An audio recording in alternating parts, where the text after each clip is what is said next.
¿Cómo les va? Muy buenas noches, bienvenidos, bienvenidas. Mire, desde hace semanas se viene hablando de el quebracho abuelo. Ese quebracho que estaba en Villa Allende, provincia de Córdoba, y que querían trasladarlo, finalmente después de mucho batallar lo hicieron. Sacaron el árbol, lo llevaron a otro lado, porque teóricamente interrumpía el pase de una ruta que se ensanchaba y que iba a pasar por allí. Fue muy comentado el hecho, pero si no lo conoce, esto fue lo que pasó. Tanto el municipio de Villa Allende como el gobierno de la provincia de Córdoba plantearon una obra. La obra era ensanchar una avenida que iba paralela a este árbol, que es un árbol histórico, y decían que el quebracho había que sacarlo porque por ahí iba la nueva traza y dejarlo sería peligroso desde el punto de vista vial. Bueno, esto generó toda una serie de oposición a esta medida. De hecho, vecinos de Villa Allende, también de otras localidades cerca, dijeron que no, hicieron abrazos al árbol, dijeron que la obra podía hacerse tranquilamente, lo único que había que hacer era desviar tan solo 3 metros la traza de la avenida y esquivar el árbol. Eso es lo que se querían hacer. Y bueno, generó una controversia muy grande, al menos en esa localidad. Vamos a ver ahora algunos testimonios que pudimos conseguir, que nos enviaron, y esto es lo que decían los vecinos. Hace 8 meses que venimos con esta pelea, hemos presentado un proyecto para cambiar la traza 3 metros hacia el norte para no sacar el árbol, porque realmente ha salido hasta en película este árbol. Y en la provincia de Córdoba han destruido el 97% del bosque nativo. No va a haber nunca nada que justifique algo así. 300 años casi. Estuvo más que todos nosotros. Y tiene que haber un momento en el que paremos como sociedad y entendamos que no vamos a poder respirar cemento, que ir un poco más lento no justifica todo esto. Tenemos que cuidar nuestras especies nativas, tenemos que cuidar nuestros animales. ¿A dónde vamos a llegar? Lo han trasladado a un lugar también totalmente improvisado, demostrando todo el accionar que hicieron. Lo están poniendo al lado de rodeado de pinos, que el pino le da a combatir el agua, da a acidificar el suelo. O sea, ahí está la prueba de que están hicieron todo improvisado. Bueno, hasta aquí más o menos lo que le voy a contar y no mucho más porque, insisto, fue un hecho de trascendencia, una noticia de trascendencia nacional. El árbol tiene 284 años, por eso se lo llama quebracho abuelo y por eso se dice que es histórico. Mire, es tan histórico que si usted se pone a pensar, cuando se juró la independencia en Tucumán en 1816, el árbol ya estaba. Digamos, fíjense la importancia desde el punto de vista histórico de este árbol. Toda la controversia que trajo entre el municipio de Villa Allende, el gobierno de la provincia de Córdoba, empresas de grúas y vecinos, se ven en estas imágenes que estamos viendo ahora mientras yo le estoy contando, de manifestaciones y de represión y hasta encarcelamiento que hubo de las personas. Hubo un acampe, ahí estamos viendo, ¿no?, estas imágenes, un acampe que evitó su traslado, personas detenidas por defenderlo. Hubo 8 empresas de grúas de Córdoba que se negaron a hacer este trabajo, acciones judiciales que se llevaron a cabo, finalmente trajeron empresas de Tucumán, tampoco pudieron hacerlo, empresas de grúas de Rosario, que finalmente fue quien lo hizo. Hubo una idea de declarar monumento histórico, por ley, al quebracho, un monumento histórico provincial, para que no se pueda sacar. Bueno, hubo manifestaciones de personajes públicos, de organizaciones nacionales e internacionales, y todo esto que usted está viendo ahí o estuvo viendo y que tiene que ver con las movilizaciones y hasta represiones con las fuerzas de seguridad de Córdoba. El proyecto del gobierno siempre fue sacarlo y trasladarlo algunos metros, y los que saben del tema decían no va a resistir. No va a resistir porque las raíces de los quebrachos son exactamente igual que el tronco del quebracho. Por lo tanto, las raíces eran realmente muy grandes, sacarlas todas no iba a poder ser posible, y cuando lo quieran replantar, decían todos los que saben del tema, el quebracho se va a morir. Se hizo igual, hubo amparos judiciales que le dieron la razón tanto al gobierno de la provincia de Córdoba como al municipio de Villa Allende, y a partir de ahí aparecieron diferentes opiniones. Algunos dicen, exagerada la posición de los vecinos, no es para tanto, se trata de un árbol, no se puede ser tan radical, no se puede ser tan intransigente, la obra necesitaba que el árbol se saque. Entonces nos interesa debatir y pensar juntos sobre este tema. ¿Es una posición extrema? ¿Es demasiado lo que piden los vecinos? Mire, nosotros pensamos que para nada, que no es extrema, pero no es tan solo porque se trata de un árbol, es por lo simbólico, ¿no? Es la agresión permanente a la naturaleza. Hoy es una ruta, mañana es el cultivo, pasado es la necesidad de sacar la riqueza del subsuelo, lo que fuera. Constantemente la prioridad siempre son otras cuestiones, teóricamente vinculadas con el desarrollo, podríamos discutirlo, a lo que son los derechos de la naturaleza. Tenemos un montón de cosas para decir, pero voy a apelar a un activista cordobés muy conocido, se llama Guillermo Galián, que explicaba cuál era la posición de los vecinos. Ahí al lado pasa el ferrocarril, al lado del terraplén quedó el quebracho. Ni los ingleses, grandes consumidores de madera, y con esta madera hacían carbón para sus máquinas incluso, se atrevieron a dejarlo debido a la majestuosidad de este ejemplar tan grande y tan bello de 300 años de esta flora nativa. Para un barrio cerrado hacemos rotonda, pero para un árbol de 300 años no, lo sacamos. Eso es injusto. El tema de la seguridad vial está desterrado por completo.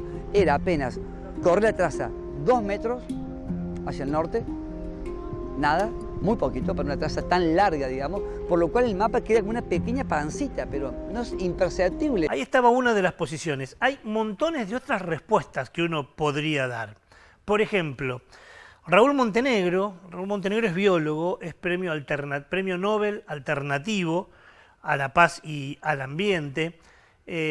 Salió en algunas oportunidades, lo entrevistamos tanto en Onda Verde Televisión como en Onda Verde Radio, y él explicaba que no solo se trata de un árbol, sino que hay un montón de otras cosas. Como todo biólogo y que sabe mucho del tema, hay algunas cuestiones bastante técnicas. Nosotros, con el asesoramiento de él, lo hacemos un poquito más fácil de digerir para todos, y para hacerlo aún más entendible, lo resumimos en esta placa que vamos a ver ahora, donde Raúl Montenegro dice, sacar ese árbol, además de sacar el árbol, genera otras cosas. Por ejemplo, se afectan los virus y los viroides que hay siempre cuando uno tiene un árbol en lo que tiene que ver con sus raíces y con el suelo.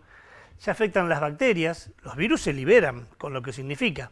Se afectan las bacterias, los hongos, los insectos. Por ejemplo, dice Montenegro, en ese lugar con ese árbol vivían, ya no lo hacen porque lo sacaron, por ejemplo, 1.500 millones de organismos.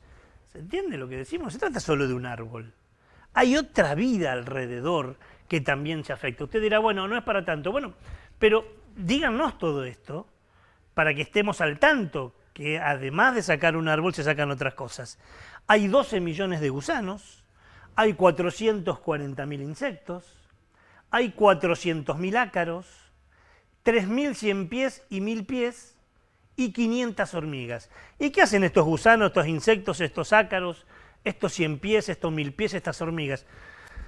Se llama biodiversidad eso, se llama vida. Y generan la riqueza del suelo, la posibilidad de un árbol y la posibilidad de tantas, pero tantas otras cosas. Este es un argumento que hay que tener en cuenta a la hora de modificar parte de una escenografía, sea un árbol, transformar el curso de un río o lo que fuera. Digo, este es un argumento a tener en cuenta. Y los vecinos también tenían otros argumentos y que vamos a intentar comentar con ustedes para entender la resistencia y que no es una cuestión romántica o radicalizada ante un hecho. La mayoría de la gente, y hablamos con algunos de ellos, lo que ven es una amenaza constante a todo el entorno natural cordobés que sufre y sufre mucho. fundamentalmente al bosque nativo. Mire, Córdoba en el último siglo, Córdoba perdió el 97% de los bosques nativos. ¿No le pasa a usted que por ahí va a Córdoba y dice el clima no es como antes, estaba más fresco y ahora hace más calor de noche? Bueno, tiene que ver con esto. Córdoba perdió el 97%. A ver, vamos a hablar en criollo. Todo. Casi todo el bosque nativo cordobés se perdió. ¿Por qué? Por la tala indiscriminada, por la quema de espacios verdes, por lo que fuera. Eso es lo que la gente de Córdoba está cansada y por eso, viste como dicen cuando uno se quema con leche, ve una vaca y llora. Bueno, dicen, che, otro más. Otro hecho más para seguir perjudicando el entorno natural. Es como que hay una porfiada desde algunos sectores del poder contra la naturaleza y la subestimación de lo que ello significa. La antigüedad pegó muy fuerte en los cordobeses. Dice, che, va a tener 300 años este árbol. Y lo vamos a sacar porque no queremos trasladar 3 metros un poquito la ruta y para que después vuelva a su cauce. Los pueblos originarios de aquellos lugares hablarán del Atún Taitá, que significa esto, ¿no? Gran padre, gran abuelo, abuelo sabio, como le dicen a los árboles que tienen, como en este caso ya, casi 300 años. ¿Te sigue pareciendo romántico? ¿Te sigue pareciendo nostalgioso? Quizás lo que nos pasó es que nos endurecieron y hoy estamos más cerca de la crueldad que del entendimiento de lo que significa la vida. La quita de este árbol, más allá de que no tenía licencia social, digo, la gente no estaba de acuerdo, es también un espejo de cómo se maneja el poder hoy. Cómo se ignora lo que la gente quiere. Cómo no se escucha lo que la gente de ese lugar quiere. Y al menos debiera escuchársela, ¿no? Y no como vimos esas imágenes donde terminan detenidos o con represión. Es el espejo, nos parece, de la prepotencia del poder. Y entonces ya no es solo un árbol, es todo lo que significa. Es la metáfora más clara de que lo que no me sirve lo elimino. Y no hay un momento, un tiempo para sentarse a pensar qué hacer, qué otras alternativas buscar ante este y otros temas. Es la muestra más clara de la falta de originalidad de nuestros representantes para resolver los conflictos. Todo es como yo digo, lo que me parece, y si no te gusta lo hago igual. Es la falta de originalidad de decir, hay otras maneras de plantear las cosas. Es la falta de diálogo para buscar verdades que sean más comunitarias y no tan individuales. Es la verdadera concepción que tiene el poder de lo natural. Es lo último a lo cual me voy a sentar a pensar un ratito en él.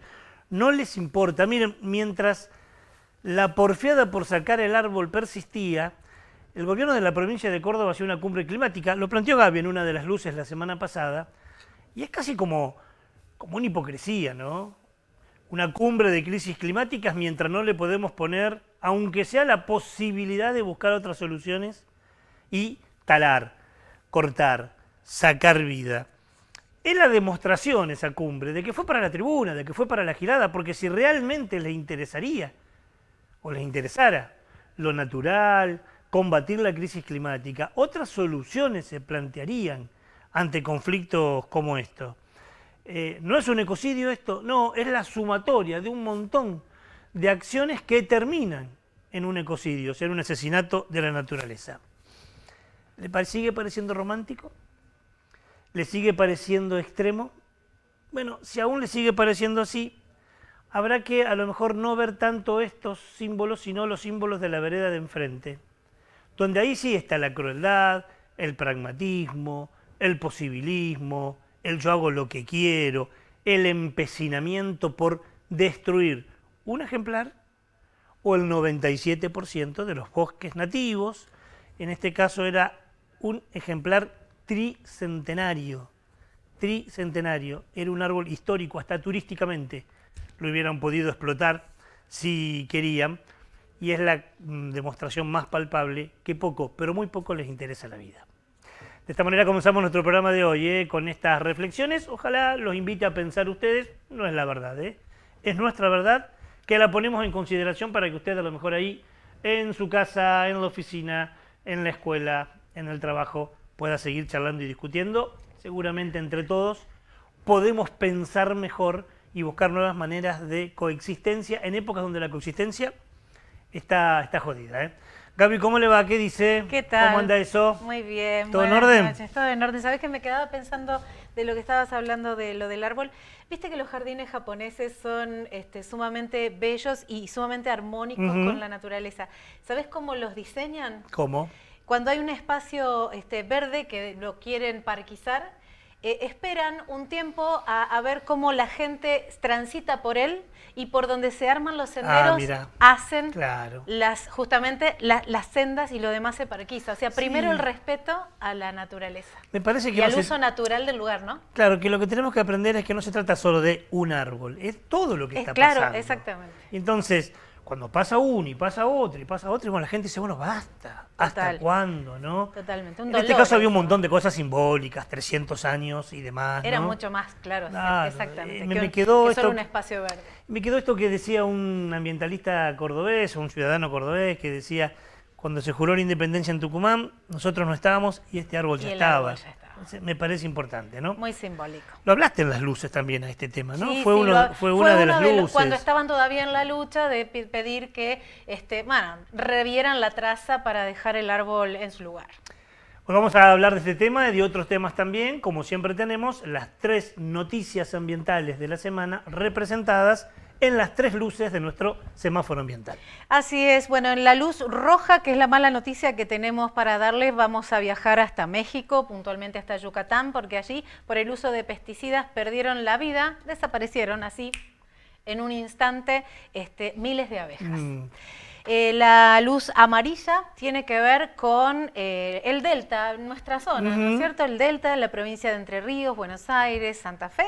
Hay más de alrededor de 9.000 kilómetros intervenidos que por supuesto modifican el curso natural y la función natural de ese ambiente nuestro ecológico de esta zona. Y que está afectando a los humedales, ¿no? Totalmente. Bien, bien. Y la luz verde, que sería, bueno, la buena noticia, vamos a viajar a Europa porque Francia y España han tomado medidas concretas en contra de la fast fashion que tanto genera también basura y contaminación en el tema que hace poquito hablamos, hicimos un informe en el exterior, ¿no? Así es. Ese que te tiraba la ropa y me tirabas la ropa, estábamos ¿no? barajando remeras. Esas eran las 3 luces, las 3 noticias ambientales de la semana de este programa, del programa de esta semana. Vamos a tener la segunda parte de lo que presentábamos la semana pasada.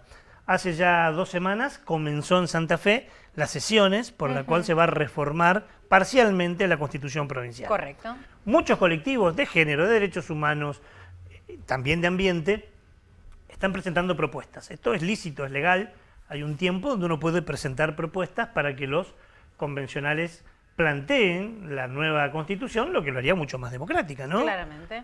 Más ideas pensando, seguramente será mejor.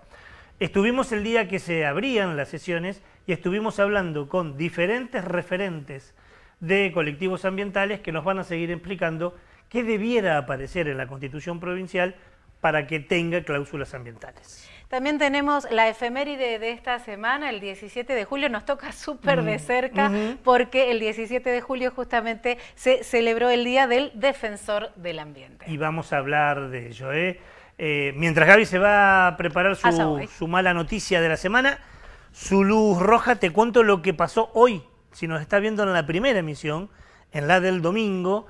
Hoy, domingo, durante todo el día, en EPAS es un lugar maravilloso que se llama Espacio Producción, Ambiente y Sociedad, y que lo tienen campesinos, integrantes de pueblos originarios y demás, ahí en Desvío Orijón, muy cerca de Desvío Orijón, entre Coronda y Desvío Orijón. Ahí hay muchas hectáreas que se están produciendo de manera responsable, cuidando el entorno, de manera saludable, y se está consiguiendo unos resultados maravillosos. Se consiguió un muy buen rinde de trigo, aún con sequía, sin apelar por eso a la semilla transgénica, la HB4. Se consiguió la frutilla nativa, muchas familias, más de 20 familias, viven de este emprendimiento que para esa zona es muy, pero muy importante. Y ahora, ¿qué están haciendo? Compartiendo su experiencia. Lo que hicieron hoy fue un curso, vamos a hablar con ellos en futuros programas, muy, muy interesante sobre biotecnología. Te dirá, ¿cómo biotecnología y producción sustentable? Sí, es biotecnología agraria desde el saber y la práctica campesina. Cómo ayudar a los cultivos, cómo darle fuerza a la tierra sin apelar por ello a productos químicos. Bueno, realmente maravilloso. Se hizo hoy y vamos a hablar en futuros programas, seguramente con Jeremías Chauque o con algunos de los amigos y las amigas de LEPAS para que nos cuentan de qué se trata.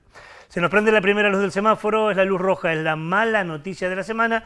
Te lo adelantó Gaby, miles de abejas murieron con lo que significa para la producción regional, pero también para la vida, te lo cuenta Gaby. Así es, esto sucedió en México, puntualmente en Yucatán. El hecho afectó a los apicultores de esa zona que perdieron más de 300 colmenas habitadas por miles de abejas, como te contaba. Colmenas que no van a poder recuperar por lo menos por un año. Seguramente pasará el año antes de que puedan ser recuperadas. Además de la fuente de trabajo, de la estabilidad financiera de los apicultores, se puso en peligro la producción de miel de esa zona, ya que peligra el equilibrio ecológico y la economía regional, porque se trata de la producción más importante de esa zona. La producción de miel supera allí en Yucatán las 9.000 toneladas anuales. Los productores de la zona lo explican de esta manera. Sí, podemos decir de que sí es una fumigación, porque no solo acá tenemos apiarios. Este apiario anual lo tenemos como a 4 kilómetros, pero también tenemos como a 10, 12 kilómetros de acá. Eso intacto, las abejas no les pasó nada. Pues decimos de que es una fumigación, porque si fuera una enfermedad, no, hasta los de allá se morirían.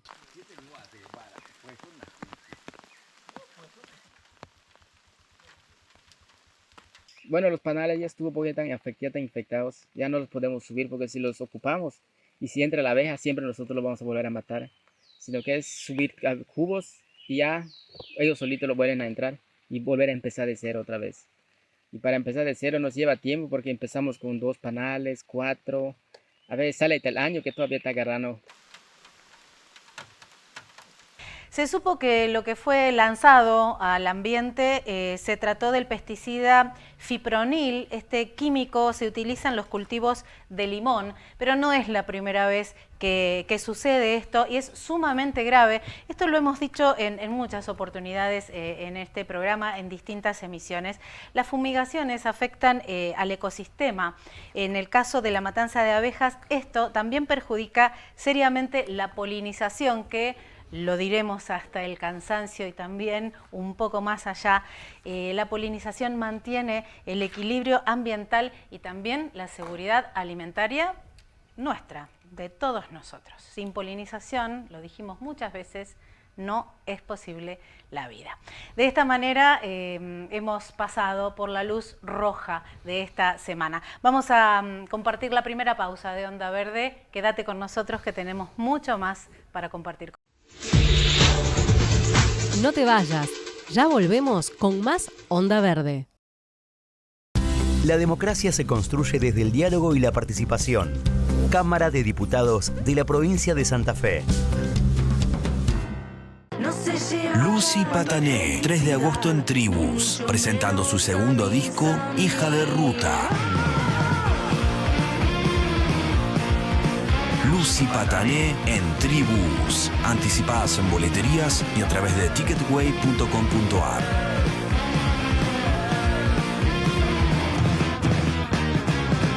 GRON, Mercado Sustentable, Dietética a granel, Verdulería orgánica, agroecológica, congelados, bicarbonato, limpieza del hogar biodegradable, Avenida Freire 2856, envíos a todo el país, por mayor y menor, Instagram, gron.sustentable. ADUL, Asociación Docentes de la Universidad Nacional del Litoral. En la lucha por salarios dignos, jubilación móvil y una universidad democrática, pluralista, científica y al servicio del pueblo.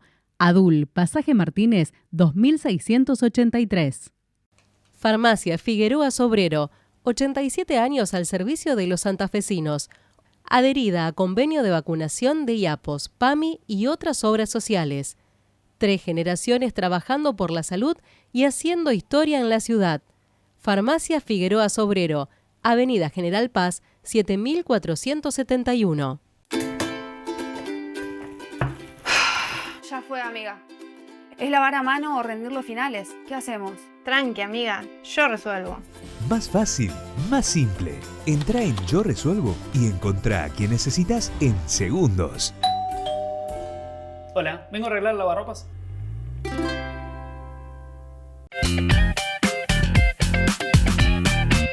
Bueno, gracias por permanecer allí. Abrimos las puertas del segundo bloque de nuestro programa de hoy. Y bueno, como te contamos la semana pasada, ya comenzaron los debates para reformar parcialmente la Constitución provincial. Un hecho histórico, un hecho inédito. Pensá que lo que se está discutiendo es qué principios legales nos van a regir en los próximos 50, 60 años. Digamos, reformar la Constitución no es una cosa de todos los días. Y a partir de ello fue muy, pero muy interesante, al menos eso es lo que este periodista piensa, la movida que llevaron a cabo diferentes colectivos, diferentes organizaciones. Desde hace ya un par de meses, grupos que se vinculan con la defensa de los derechos humanos, otro que tienen que ver con la problemática de géneros, con las identidades sexuales, con la infancia, con la discapacidad, también con el ambiente, se fueron juntando. Es muy rico y muy sano lo que pasó, porque se juntaron primero entre ellos, por intereses comunes, pero los últimos encuentros fueron todos juntos para plantear una serie de sugerencias, algo que está permitido, hay un tiempo legal donde uno puede llevar a la mesa de entrada de la Cámara de Senadores, en la legislatura se hace en estos debates, para que los reformadores, además de la idea propia, digan, che, mirá, los vecinos trajeron esto, esta piola, vamos a charlar de esto, vamos a discutir de esto. El colectivo ambiental lo hizo. Diferentes organizaciones ambientales, no solo de la ciudad de Santa Fe, sino de otras ciudades de la provincia, entendieron que tiene que haber cláusulas ambientales. Hay algunos reformadores, algunos convencionales, así se dice, que dicen no es para tanto, en la Constitución no debiera estar, algo que nos parece raro. Raro al menos por 3 motivos. Mire, el primero tiene que ver con que la Constitución Nacional, que es la ley de leyes, la madre de todas las leyes, que fue reformada en 1994 aquí en Santa Fe, plantea cláusulas ambientales. Si la Constitución Nacional lo tiene, ¿por qué la provincial no lo va a tener? El segundo motivo es que existe variada jurisprudencia de la Corte Suprema de Justicia de la Nación y fallos que hablan de cláusulas ambientales. Entonces, amerita también que nuestra Constitución lo tenga. Y el tercero me parece que es una verdad de perogrullo, ¿no? Vivimos un momento muy heavy. Contaminación de cursos de agua, de aire, de suelo, tala, extractivismo pesquero, desaparición del monte nativo, y podría seguir con cosas que pasan en Santa Fe, que amerita que tenga un digesto y diga, che, mira, esto se puede hacer, esto no se puede hacer, si haces esto, esta es la pena que te corresponde, y demás. Si se quiere dar un paso más sobre este tema, sería muy importante que la Constitución provincial tenga algo que venimos diciendo nosotros hace mucho tiempo, y que es que haya una cláusula que plantea la naturaleza como sujeto de derecho y no como objeto. No es loco, ya lo hemos dicho, Ecuador lo tiene, Bolivia lo tiene, existe la figura de los guardianes que somos nosotros para defender cuando se ataque a la naturaleza, etcétera, etcétera, ¿no? Ya lo hemos dicho en más de una oportunidad. Es una oportunidad histórica tener una constitución progresista, una constitución moderna, una constitución que amplíe los derechos, que de eso se trata toda constitución. Por eso vamos a presentar la segunda parte. La semana pasada planteamos la primera de una serie de entrevistas que estuvimos haciendo. A la primera persona que vamos a escuchar es a Gretel Fackelmayer. La conocemos, estuvo en más de una oportunidad en nuestro programa. Ella integra Capibara, además estuvo en este grupo que plantea una constitución ecosocial y nos va a comentar cuáles son las propuestas que se elevan a los convencionales para esta reforma. Bueno, Gretel, desde hace un tiempo Capibara y un montón de otras organizaciones y colectivos, no solo de la ciudad de Santa Fe, sino también de otras ciudades, se están reuniendo para hacer una propuesta. ¿Es así, no? Sí, hemos hecho una propuesta sumándonos las organizaciones socioambientales de Santa Fe, de Rosario y de todas las zonas de la provincia que pudimos concretar para juntarnos y elaborar este documento colaborativo. Ese documento tiene como una especie de título que dice hacia una constitución ecosocial. Explicarle a la gente qué significa eso. Bueno, queremos una constitución que tenga en cuenta la crisis climática que estamos viviendo, cómo repercute también a nivel social, porque lo social es inescindible de lo ambiental, y queremos una reforma constitucional que tenga en cuenta esta situación y que regule una protección del ambiente de forma ecocéntrica para nosotros y para las generaciones futuras. Estuvieron reunidos con reformadores de diferentes fuerzas políticas y ahí, supongo, le presentaron cuáles son sus propuestas, ¿no?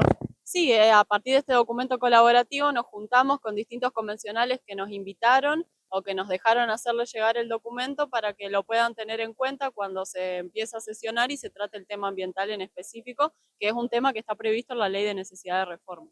Resumime algunos de los puntos que son las propuestas. Bueno, queremos que se reconozcan los derechos de la naturaleza, el derecho al agua, que se tenga en cuenta el derecho a la ciudad, a la ruralidad, y sobre todo que se establezcan mecanismos participativos en la parte orgánica de la Constitución para que podamos los ciudadanos involucrarnos en las decisiones que nos conciernen a todos y que muchas veces el poder político las toma sin tener en cuenta la opinión de los principales afectados. Y en esas reuniones que tuvieron, ¿cuál fue, según el criterio de ustedes, la observación, la respuesta de los constitucionalistas? Bueno, creemos que es un tema que les interesa, que saben que sí o sí tienen que tratar en esta nueva Constitución, que nos va a regir quién sabe por cuántas décadas más, así que esperamos que se pueda generar una discusión en el recinto y que respondan al pedido de la ciudadanía. Gracias, Gretel. Gracias. Estas son entrevistas que hicimos con Franco el lunes que abrían las sesiones para reformar la Constitución. Encontramos a muchos de los referentes ambientales. Uno de ellos es Gabriela Ferrer. Gabriela Ferrer es abogada.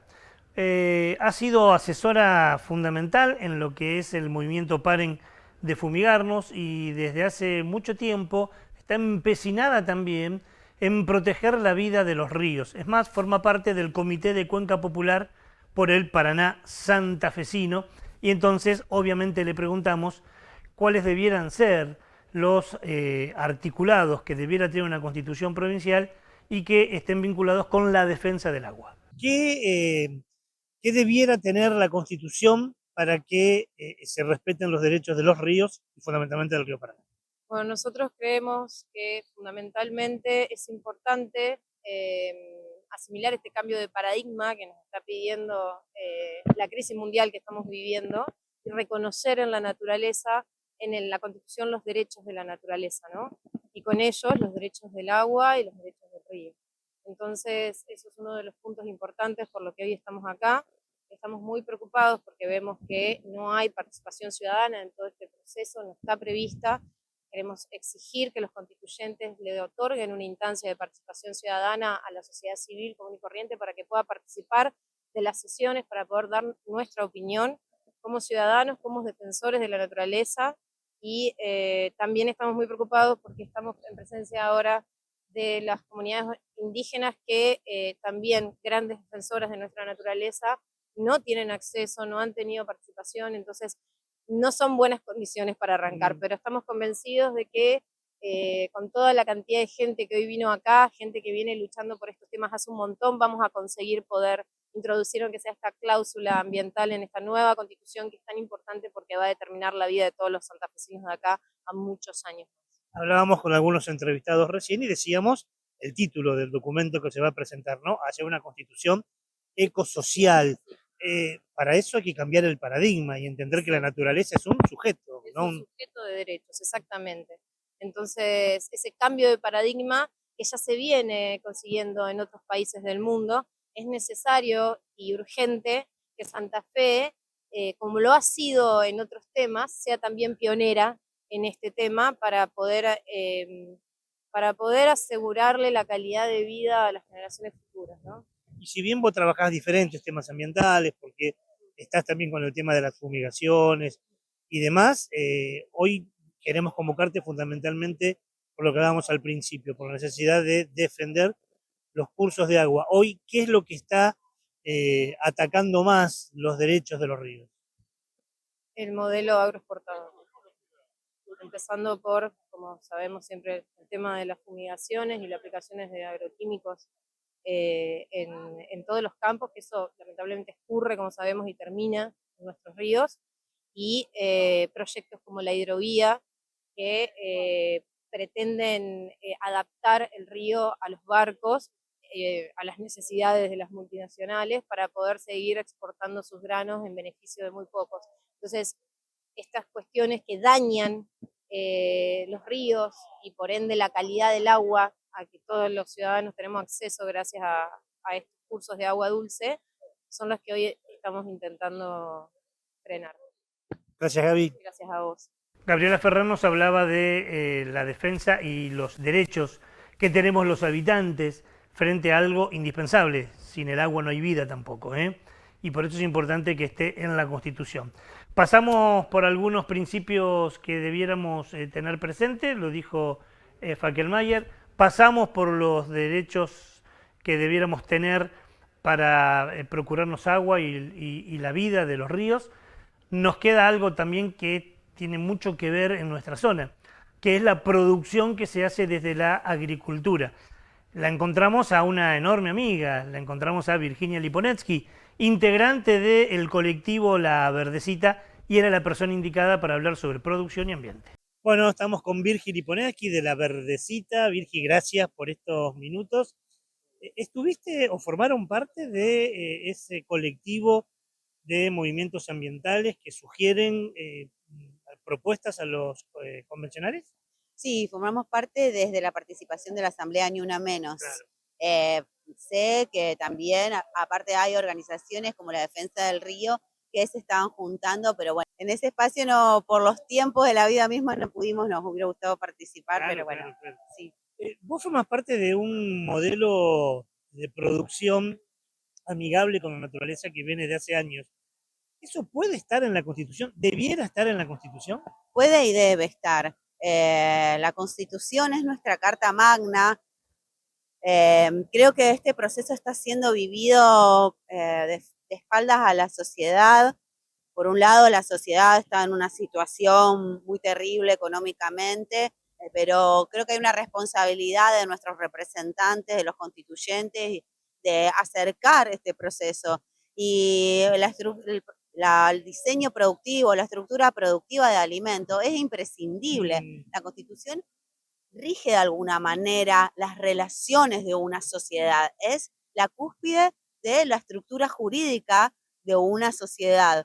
En ese sentido, pensar el uso del suelo, tratar al suelo como un ser vivo y a la tierra como un bien social, no solo un bien social que en sí contiene un montón de servicios ecosistémicos, claro, para la sociedad santafesina toda y para las generaciones futuras y para quienes producen lo que es la agricultura familiar, las familias que producimos alimentos y no estamos capitalizadas, entonces no tenemos bienes de capital como un tractor, no podemos acceder ni siquiera a una tecnología básica como un media sombra hoy en día, y mucho menos ser dueño de la tierra que trabajamos. Esta es la posibilidad de que haya un capítulo en donde la tierra, en donde rija de lineamientos desde nuestra Carta Magna, la tierra como un bien social, el uso de la tierra, la protección de los periurbanos, planificar en un territorio como el santafesino, que cuando termina una ciudad o una comuna no empiece la producción extensiva de granos, claro, que haya, que aparte funcionaría como un cinturón buffer, que funcionaría como para lo que es el calentamiento climático que estamos viviendo, pero sobre todo para asegurar el alimento diverso y sano alrededor de cada comunidad, aparte de generar empleos. Por lo que decís, digo, estoy pensando que es un paraguas, una cobertura de derechos para productores y también para consumidores. Para productores, consumidores y también pensar la tierra como, no es una locura, como ocurre en otras constituciones, por ahí, no sé, provinciales no tengo tanto conocimiento, pero constituciones nacionales como la de Venezuela, como la de Bolivia, en donde la tierra es un sujeto de derecho. Yo creo que eso es poder cambiar realmente, revolucionar nuestra visión de lo jurídico y a la naturaleza y a la tierra tratarlas como sujetos de derecho y en ese sentido poder generar una estructura jurídica que proteja la tierra y no se puede hacer ella según una variable de acumulación de dinero sin más, porque el suelo es un ser vivo, la naturaleza, hay un montón de seres que cohabitan con nosotros y que no es una cuestión New Age. Son imprescindibles también para la existencia humana. Y que los productores, a su vez, tengan la accesibilidad a la tierra. Muchas veces hemos hablado, estos productores que quieren producir de manera sana, cuidando el entorno, no son propietarios, tienen que alquilar una tierra que ya viene enferma y que recuperarla cuesta mucho. Por supuesto, poder generar algún reaseguro o una forma del acceso a la tierra es además la posibilidad de ir un paso más allá en un diseño agroecológico. Hoy es muy difícil que el productor, que no sabe cuándo lo van a sacar, sobre todo con la presión inmobiliaria que está sufriendo por lo menos el departamento de la capital, hacer un diseño que necesita previsibilidad en el tiempo, darle vuelta a vida a ese suelo, tener animales. Hay alquileres que ni siquiera te permiten tener aves de corral. El dueño te pone ese reglamento. Entonces, vos estás alquilando una hectárea para hacer horticultura y tenés que ir a comprar huevos a un lugar que también sabemos de qué forma se producen los huevos, ¿no? Y si alguien no lo sabe, bueno, está el libro Mal Comidos que se lo recomiendo, de una forma también sin ningún derecho ni protección para los trabajadores y trabajadoras que están en esos grandes monopolios de producción de huevos o de aves que no son de corral, son de tinglado y de una casilla 4 aves, y también para los animales en sí. Gracias, Virgi. A ustedes. Bueno, hasta ahí algunas entrevistas más que se completan a la saga de entrevistas que presentamos la semana pasada. Nos quedan algunas todavía que seguramente presentaremos en próximos programas. Digo en próximos programas porque ahora es el momento de la segunda luz del semáforo. Se nos prende la luz amarilla y Gaby nos va a decir qué está pasando con nuestros humedales. Así es, se enciende la luz amarilla, que recordamos que es la luz que nos permite, nos da una alerta y nos permite pensar que podemos levantar el pie del acelerador en la dirección en la que vamos para evitar males mayores. En este caso, como decía Ricardo, tiene que ver con los humedales, porque la Fundación Humedales reveló que 9.000 kilómetros de terraplenes en el delta, que equivalen al 15% de los humedales, están intervenidos. Esto pasa particularmente en 3 provincias, en la provincia de Santa Fe y Entre Ríos. Estas intervenciones se dan, por supuesto son intervenciones humanas, se dan como especies de diques que cortan el paso del agua con el objetivo de mejorar la producción ganadera. En la provincia de Buenos Aires esto mismo se da, pero la mayoría de estas intervenciones tiene como objetivo expandir las áreas para barrios cerrados. Más allá de las intervenciones en los entornos naturales y la pérdida del ecosistema, es que están alterando el equilibrio natural estas intervenciones. Reducen la capacidad de los humedales, atacan a la biodiversidad y agravan los riesgos de inundaciones. Y después vienen los lamentos, claro, ¿no? En el informe que proporciona la Fundación Humedales puede leerse que los humedales son una especie de esponja natural que absorbe los excedentes hídricos. Cuando desaparecen o se modifican de manera drástica, pierden esa función. Las obras no solo afectan al ambiente, también afectan a la vida humana. Los números son realmente alarmantes. En el delta son casi 700 apropiaciones, lo que significa más de 2.500 kilómetros cuadrados. Para que tengamos una idea más clara de las distancias de las que estamos hablando, los tabiques y caminos ilegales hallados por la Fundación Humedales equivale a viajar 2 veces de Ushuaia hasta La Quiaca. De esta manera cerramos un nuevo bloque de esta edición de Onda Verde. Hacemos una nueva pausa dejando atrás nuestra luz amarilla. Quédate con nosotros, todavía queda más por compartir. No te vayas. Ya volvemos con más Onda Verde. APUL, el gremio del personal no docente de la Universidad Nacional del Litoral, trabaja por una educación pública y gratuita, construyendo la Universidad Popular. APUL, 1 de mayo, 3164. Dancing Mood, 8 de agosto en Tribus, presentando su último disco, Forever, junto a todos sus clásicos. Dancing Mood en Tribus. Anticipadas en boleterías y a través de ticketway.com.ar. El alumbrado público era un problema histórico para los barrios santafesinos. Este año decidimos cambiar el modo de hacer las cosas y en 6 meses ya vemos los resultados. Intervinimos el 100% de los barrios. Encendimos más de 13.000 luminarias. Del oeste al este, Blas Parera, Peñalosa, Facundo Subiría, Aristóbulo del Valle, General Paz y Costanera. Y del norte al sur, Gorriti, Avenida Galicia, Salvador del Carril, Boulevard. También el distrito La Costa y los grandes parques, Garay del Sur y Federal. La ciudad se enciende, estamos mejorando. Municipalidad de la Ciudad de Santa Fe.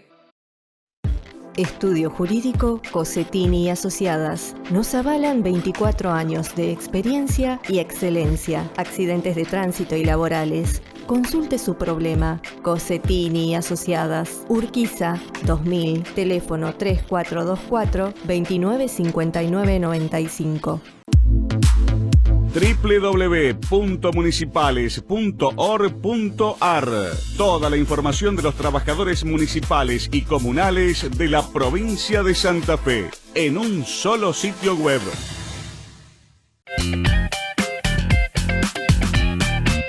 Muy bien, abrimos ya la última página de esta edición de Onda Verde, encendiendo la luz verde justamente de nuestro semáforo de cada semana.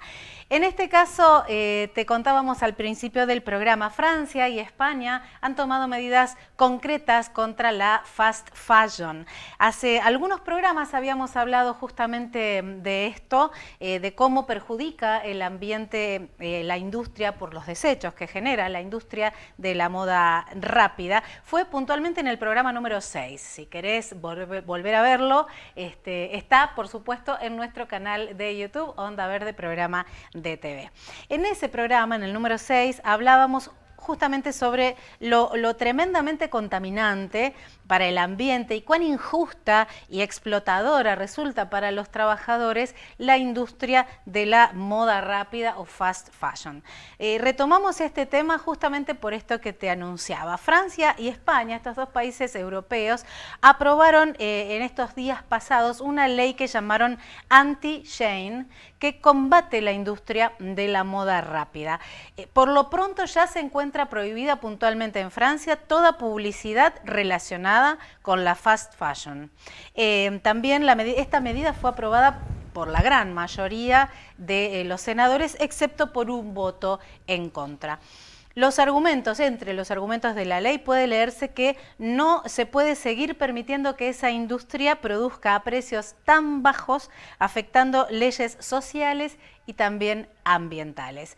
Por esto el gobierno francés invita a la comunidad, a los ciudadanos, a hacer un cambio en su forma de pensar y también de consumir la moda. La medida, por supuesto, es bien vista en otros países de Europa, por lo que es muy probable que se replique en ellos. En tanto, el gobierno español lo que quiere hacer es que las marcas se hagan cargo de lo que venden cuando dejan de usarse. Un nuevo decreto obligará a los fabricantes de ropa y de calzado a costear la gestión de los residuos que genera su producción. Esto incluye organizar puntos de recogida, financiar su tratamiento y colaborar también con municipios y entidades sociales en esta gestión. También deberán promover que más ropa vuelva a circular o a ser reutilizada o reciclada. Ese es lo que busca el gobierno español. La norma fija metas concretas, eso está muy interesante porque este año al menos del 50% de los residuos textiles debe recogerse por separado. En tanto, para el 2030 se pretende que el porcentaje suba al 70%. Además, exige que el 20% del material recogido esté listo para ser reutilizado en 5 años y para el 2035 esta cifra llegue al 35%. El Ministerio reconoce que el textil es uno de los residuos más problemáticos para Europa. Sin embargo, la medida pone foco en el momento final, en el ciclo final. ¿Qué hacer cuando la ropa es desechada? Muy bien, esta ha sido nuestra luz verde, nuestra buena noticia de la semana. Y ahora Ricardo nos va a hablar de lo que nos ha tocado de cerca, porque la efeméride de esta semana, del 17 de julio, justamente nos compete directamente. Fue el Día del Defensor del Ambiente.